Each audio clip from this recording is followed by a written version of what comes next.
अरे ओछू नाक पण असली नाक। MDH काश्मीरी लाल मरचानी पाउडर।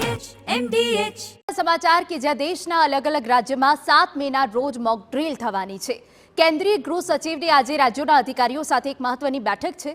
થોડી જ વારમાં વિડીયો કોન્ફરન્સથી આ બેઠકની શરૂઆત થવાની છે।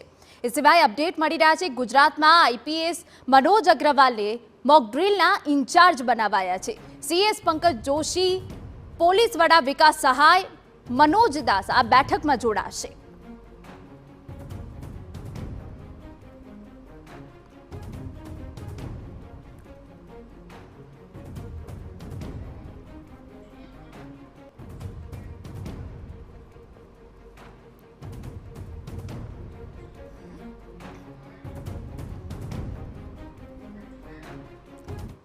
तो संपूर्ण विगते बात करवा हमारा पॉलिटिकल एडिटर किंजल मिश्रा जोड़ाई गया है। किंजल, देशना अलग अलग राज्य में आवतीकाले જ્યારે મોક ડ્રીલ થવાની છે સુરક્ષાના હેતુસર, ત્યારે ગુજરાતની મોક ડ્રીલને લઈને આપની પાસે શું અપડેટ?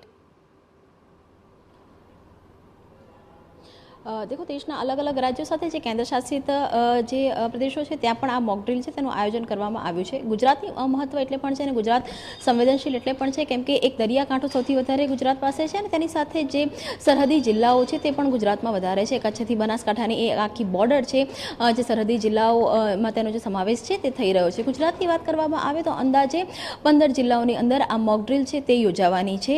10:45 કેન્દ્ર સરકાર દ્વારા એક વીસીનું આયોજન કરવામાં આવ્યું છે, જેમાં ગુજરાતમાંથી પણ જો વાત કરવામાં આવે તો જે મહેસૂલ સચિવ છે જયંતિ રવિ, તેની સાથે CS ની અધ્યક્ષતામાં આજે તમામ જે અધિકારીઓ છે IAS અને IPS અધિકારીઓ છે તે એક જે કેન્દ્ર સરકારની જે વિડીયો કોન્ફરન્સ છે તેમાં જોડાવાના છે। આ વિડીયો કોન્ફરન્સનો મુખ્ય જે હેતુ છે કે જિલ્લા અને પ્રશાસનને એ અંગે જાણકારી આપવી કે મોક ડ્રીલની અંદર કઈ કઈ બાબતોનો સમાવેશ કરવો અને મોક ડ્રીલ છે તે બાબતે પણ લોકોને જાણકારી આપવી, કેમ કે સ્વાભાવિક છે કે સાયરન સહિતના જે 7 મુદ્દાઓ છે કે 7 મુદ્દાઓ ઉપરની મોક ડ્રીલ છે તે કરવાની છે। તો ત્યારે કોઈ પણ જે જિલ્લા છે કે રાજ્યો છે, કેન્દ્ર સરકારની જે પ્રાથમિકતા છે કોઈ પણ રાજ્યમાં પેનિક ન સર્જાય અને તેની સાથે જ રાજ્યો દ્વારા જિલ્લાની અંદર મોક ડ્રીલ કરવામાં આવે તો તેનો એક યોગ્ય પ્રકારનો હેતુ છે તે સરભર થાય તેની માટે અને આખી જે કવાયત છે તે કરવામાં આવી રહી છે।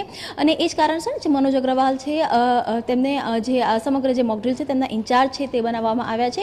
પહેલી જે બેઠક છે તે યોજાવાની છે તે વિડીયો કોન્ફરન્સ મારફતે કેન્દ્ર સરકાર સાથે રાજ્ય સરકારના જે ઉચ્ચ અધિકારીઓ છે IAS IPS અધિકારીઓ છે તે જોડાવાના છે અને ત્યારબાદ જે પણ પ્રકારના જે દિશા નિર્દેશ મળશે અને ત્યારબાદ રાજ્ય સરકાર પણ મોક ડ્રીલને લઈને એક મહત્વપૂર્ણ બેઠક છે તે બપોર બાદ યોજશે। એટલે કે આવતીકાલે જે 15 જિલ્લાઓમાં મોક ડ્રીલ થવાની છે તેની અંદર કયા કયા મુદ્દાઓ મહત્વના રહેશે, તે મોક ડ્રીલના ઇન્ચાર્જ જિલ્લા વાઇઝ કોણ રહેશે, મોક ડ્રીલની અંદર કેટલા વાગ્યાનો સમય રહેશે, મોક ડ્રીલની અંદર સામાન્ય નાગરિકથી લઈને અલગ અલગ જે ડિફેન્સના કેવી રીતની આખી જે મોક ડ્રીલની ટીમ બનાવવામાં આવશે, લોકોને અવેરનેસ કેવી રીતે કરવામાં આવશે, તો આ જે તમામ જે સ્પષ્ટતા છે તે બપોર સુધીમાં આવી જશે।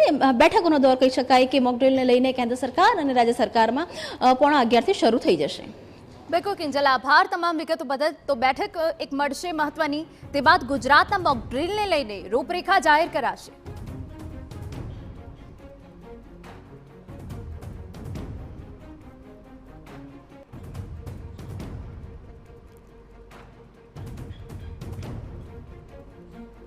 MDH બિરયાની મસાલા, પારંપરિક બિરયાનીનો અસલી સ્વાદ। असली मसाले साथ साथ MDH चना मसाला।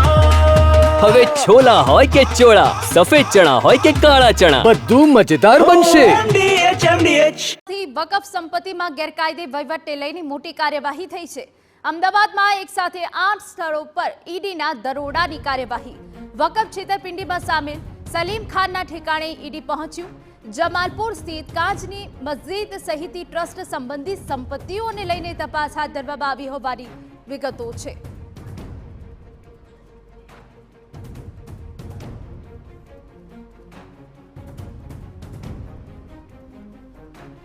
તો વકફ સંપત્તિમાં ગેરકાયદે વહીવટને લઈને આ મોટી કાર્યવાહી કરાઈ છે અને અમદાવાદમાં એક સાથે 8 સ્થળો પર